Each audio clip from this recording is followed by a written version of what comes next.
I have heard it said that loneliness has its own echo. It does not cry out, it lingers, faint and unshakable, in the very walls of a home. Tonight, by the light of a single candle, we will follow that echo into the life of Edith Wharton, a wife whose world glittered with appearances, while her heart beat quietly in hunger. This is Candlelight Confessions.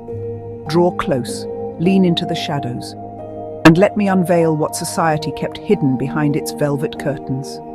Her story began in New York in the year 1885. The winter had given up at last, but you would not have known it from the faces of the women in their kid gloves, pearl-hued and watchful, and the gentlemen with carnations pinned so precisely they seemed to be measuring time by petals. At a church with columns like Roman arms, Edith, clever child of drawing rooms, quiet architect of sentences, arrived on the arm of expectation. Edward Teddy Wharton waited at the rail, handsome in the glossy way of men whose shoes never meet mud. The vows were spoken the way fine porcelain is tapped to prove it does not crack. Clear, careful, convincing to the ear. She promised what all wives promise, he replied, as custom requires, and the choir's amen fell like a curtain. There were bouquets enough to bury a heart, and a reception where everyone agreed that Providence had an eye for arrangements. Edith smiled, because her face had been taught to, and because Hope is a clever seamstress who can make even the wrong size appear to fit on the first wearing. The early months passed under a glittering dome of engagements, dinners, and the peculiar laziness that idles in fashionable rooms. Teddy was good company when company was present. He joked with charming imprecision. He gambled lightly at cards and heavily at being adored. He rode at dawn and returned with roses that still smelled of the hedge. Yet there were days when the roses remained on the hall table, unoffered, as if they had lost the way to tenderness. On those days, something in him withdrew, like a tide that refuses to tell you which moon commands it. Edith, who understood furniture and sentences equally well, arranged both with flawless taste. She learned the posture of the admired wife, the slight turn toward her husband as if warmed by his son, the gracious nod to acquaintances, the knack for listening while thinking elsewhere. Elsewhere for Edith was a place shaped like a paragraph, measured, honest, and obedient to the truth. She longed for talk that lifted rather than lounged. She read by lamplight until the lamps became timid. She wrote at a small desk near a window, pen moving steadily as a heartbeat. The city beyond, quick with ambition, pressed its cheek to the glass, but inside, the rooms were tuned to a softer key, the key of appearances. Sometimes, late, Teddy would flash a boyish grin that made you forgive a multitude of nothings, and he would take her hand and lead her out in a spontaneous drive, the night wind tugging her hairpins loose while the lamps along Fifth Avenue drifted past like a procession of patient nuns. In such hours, she believed marriage could be a house with doors that opened both ways. But society is a strict steward. It asks its wives to make grace from hunger. Edith learned to pour tea with a steady hand, while the women came to trade stories like fans, opening and closing them with a snap. She visited, called, left cards with corners turned just so, and the city approved her. Approval feels like warmth at first. Later it proves to be only light. There were changes in Teddy, slight as a thread pulled beneath a rug. He grew restless when the talk turned serious, brighter when it skimmed. He spent money the way spring spends rain, lavish and without plan. There were weekends away and explanations that sounded rehearsed. When Edith tried to set order upon their accounts, his smile went brittle at the edges. "Don't fuss," he would say, cheerful but distant, and the word fuss made her feel suddenly small, as if her care were a fly to be waved off. One evening, at a concert where violins lifted the ceiling with their longing, Edith felt a small fracture inside, quiet as frost at a window pane. She looked at the women in their opera cloaks, at the husbands leaning close to whisper common jokes, and she realized that she had married a man who loved brightness, but feared heat. That night, she wrote for hours, and the sentences came like birds who had been waiting for the door. Spring turned to social summer. Newport took them in with its lawns and sparkling sea, its rules like lace over the throat. There, Edith mastered the art of being both visible and undetected. She glided across verandas in dresses so deftly cut that even longing could not find a loose thread. Couples laughed, gossip pranced, and Edith learned the most difficult posture of all, to stand next to a man and still be alone. Marriage, like a fine glove, can begin as adornment and end as bandage. But the glove was still white, still fitted, and the world admired it. The house, however, had begun to echo.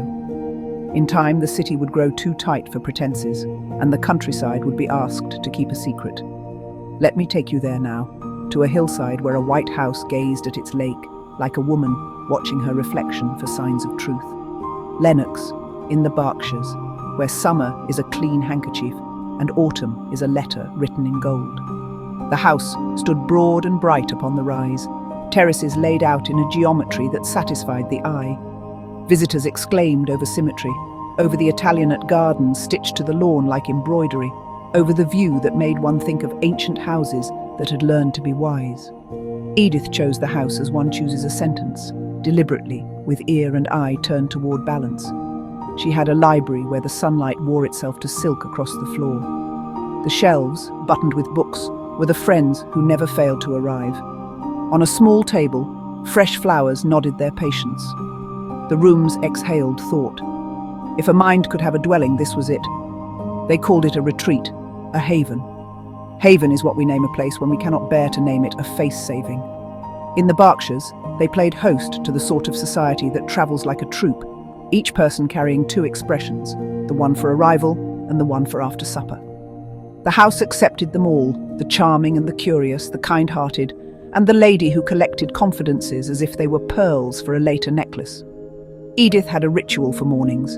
The window open to the lake's bright eye, letters arranged in a neat stack, the first of the day's sentences cooling on the page like tea set aside. She wrote with a concentration that could have lit candles. When the weather was good, she walked the paths she had designed, listening to the hush of hedges, the etiquette of the gravel underfoot. Design soothed her. In form lay truth, or the promise of it. Teddy, at first, enjoyed the grandeur as men enjoy a new horse by showing it off. He planned little jaunts, charades in the evening, games that began in laughter and often ended with him distant, smiling to no one, as if private music had lured him down a corridor others could not see. He lost interest in small economies and found new enthusiasms that borrowed too freely from tomorrow. There were absences that wore clever hats of explanation. There were friendships of his that floated just beyond her reach, easy and evasive. The servants learned to find him when he wished to be found and lose him when he didn't. Society whispered the way grass does in a gust, quick and everywhere. A wife who knows learns to hold her head as precisely as a saucer.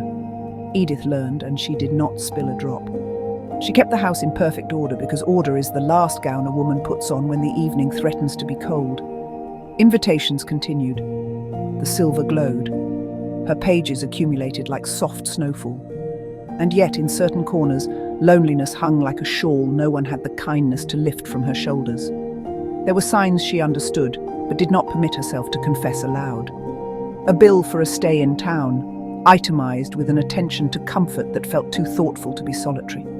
A misplaced handkerchief, monogrammed in a style not hers. The light on Teddy's face when he believed himself unseen, so gentle, so tender, and so terribly not for her. She folded these things inward the way a woman folds linens no one else will inspect, smooth and away. Friends came, good ones, with real regard. Among them were minds she admired, companions who never mocked her seriousness. With such friends she could breathe, and when she laughed, it was not rehearsal. With them, she was not the wife maintaining a legend, but a soul attempting to keep its promises to itself.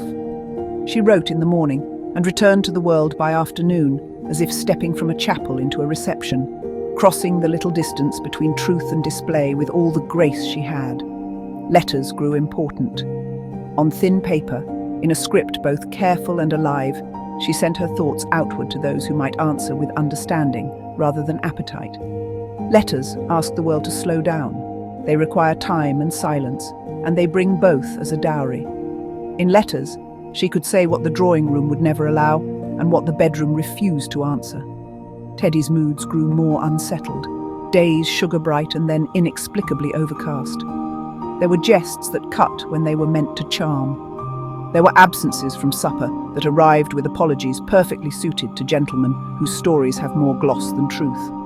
When he was gentle, He could be boyish and beguiling, and that made forgiveness easy in the moment. But forgiveness, repeated too often, stains like tea. The house itself began to speak differently. Footsteps rang longer in the hall. A door, once glad to close, began to sound like a sigh. Even the garden, trimmed and obedient, could not keep its symmetry from reflecting back the imbalance at the centre. Edith read late and walked early. In walking, she sought the honest measure of her heartbeat. In reading, she found models for courage. In writing, she met herself at last and loved the woman the world pretended not to see. One afternoon, as autumn brushed red into the trees, a visitor arrived whose curiosity had the courtesy of intelligence. A journalist by trade, he carried the air of cities in his coat and the quick attention of a man who listens for what is not being said. He was introduced simply, without fanfare, and spoke to Edith as if her thoughts were furniture worth sitting in. Conversation, that most neglected of intimacies, came alive at once. He asked questions that did not condescend. She answered without disguises and discovered that honesty in such company feels like light that finally warms. The moment passed like a small bright bird across a field, here, gone, leaving the air rearranged. She returned to her duties, to the careful schedule of a house that required her perfection. But the world had shifted half an inch, and half an inch is enough to change a vista. That evening, Teddy was all charm and a touch too loud, the way men sometimes are when they sense a current beyond their soundings. He proposed a game, misplaced the rules, laughed it off, and drank more than the mood required. After the guests retired and the lamps were pinched, Edith stood at her bedroom window and watched the lawn silver with moonlight. The lake held the sky as a promise it could neither keep nor refuse. She pressed her fingers to the glass and imagined the life a woman might lead if she were allowed the same latitude as her longing. Then she pulled the curtains closed, because longing does not press shirts or count the guests for breakfast. Morning comes, whether one is brave or merely practiced. On her writing table at dawn, she found a note. It was simple, a request for a book they had discussed, and the handwriting was elegant, without vanity. She smiled before she could stop herself. Politeness, you see, can be a kind of thread. Pull it gently and whole rooms rearrange themselves. Some houses empty by degrees. Others learn to fill with a different kind of company. Words, ideas, the quiet breath of a conversation carried in ink. In Lennox, Edith's rooms had begun to collect the air of possibility. And so we arrive at the threshold where a wife, faithful to duty, begins to hear a second clock in her breast, ticking toward a life that would not ask her to pretend. Ahead waits a city across the sea, and a love that will lift everything she has balanced so carefully. If you're ready, I'll open that door next, the one that leads from correspondence to courage, from candlelit parlours to Parisian streets where hearts do not whisper. They insist. By the turn of the century, the house in Lennox had begun to tell on itself. The shutters still gleamed, the gardens still carried the symmetry of Italy, and the silver still glowed with a wife's careful pride. But within, a discord moved, subtle at first, then louder. Edward Teddy Wharton, once the charming companion who could light a room with laughter, began to change. He wore moods like ill-fitted coats, never the same from one hour to the next. At breakfast, he might be boyish, tugging her hand with promises of a ride through the countryside. By afternoon, his words were sharp, his patience frayed to a thread, and he would vanish, leaving only the echo of a slammed door. Edith, who observed life with the precision of a craftsman, noticed things others would have excused. The glimmer of mania in his sudden enthusiasms. The hollow silence that followed them. The accounts bled red with extravagant purchases she had never seen, the borrowed sums that never returned. And worst of all, the whispers. Servants reported a lady's glove forgotten in a carriage, or an afternoon unaccounted for. Teddy's smile when confronted was smooth as silk and just as slippery. She kept her composure, for composure was the shield society demanded of a wife. Yet in the privacy of her study, the ink told her truth. She wrote long into the night, not stories for the world, but confessions for herself, pages where she dared to ask whether marriage was meant to be endured as one endures a fever. The visitors still came. They never guessed. Guests found Teddy delightful, playful, always ready with a joke or a card trick. He was adored.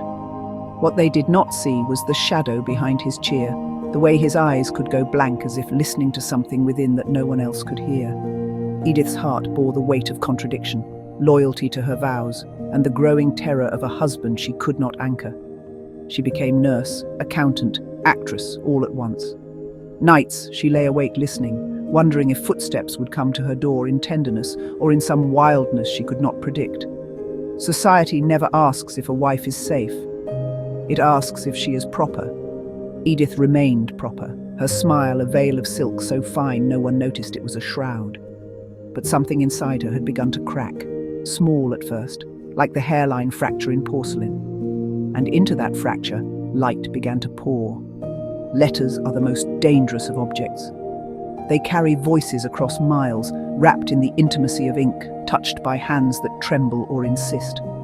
Edith discovered this when her correspondence began with Morton Fullerton, a journalist, a traveller, a man of restless intelligence whose eyes saw not only her reputation but her soul. They met through friends in Paris, in salons where wit sparkled like champagne.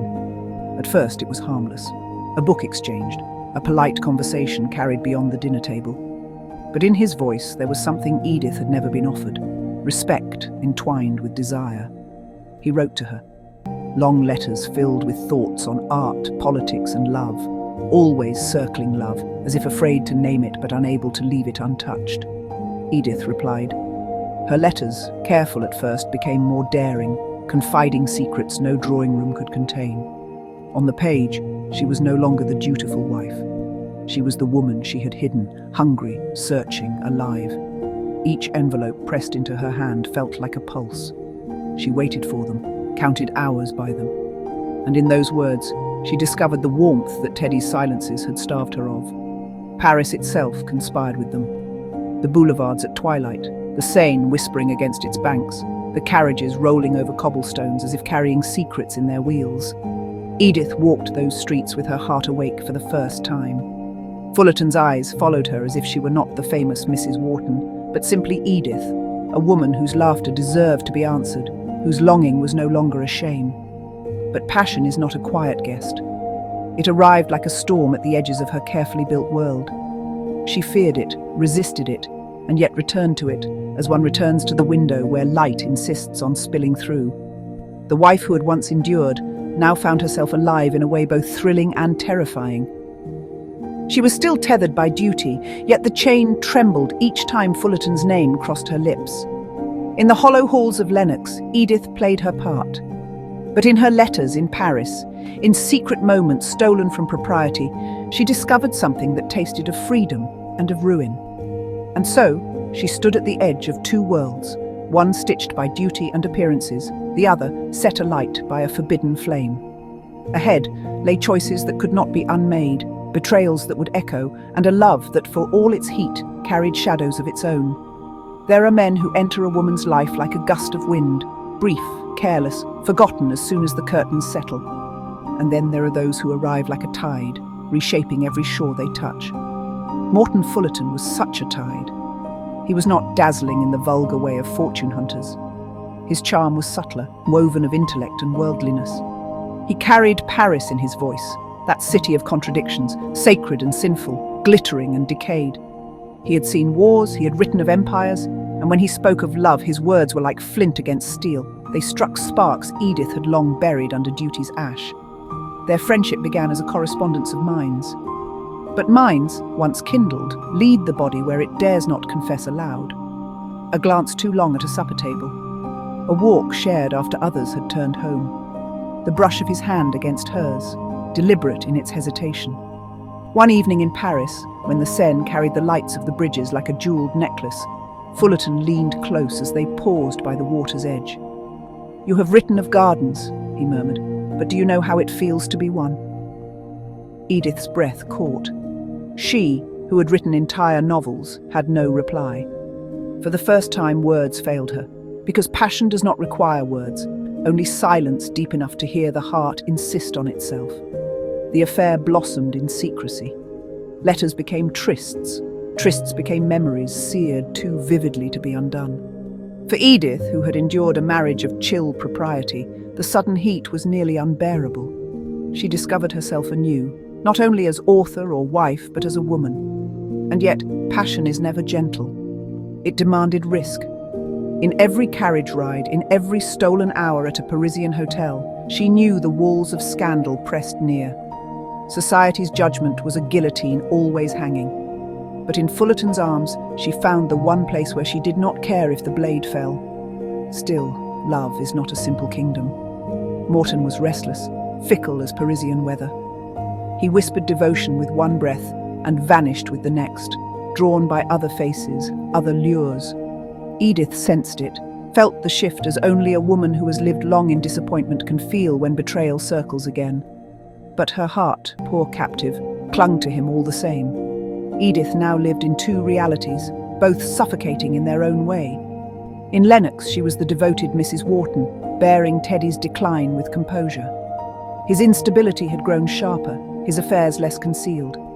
He spent recklessly, quarrelled wildly, and retreated into dark moods that frightened the servants. Edith played caretaker and diplomat in equal measure, stitching together the remnants of their name while her heart starved. But in Paris, Paris, she lived another life. Morton's letters, perfumed with desire, awaited her like a hidden altar. Their meetings, intense and fleeting, left her trembling with both shame and exultation. She would return to Lennox, carrying his touch like a secret ember, hidden beneath layers of silk and silence. Her Catholic upbringing, the weight of duty, and the voice of propriety gnawed at her. She was Edith Wharton, writer, hostess, wife. To betray those titles was to gamble not only her reputation, but the very order she had built to survive.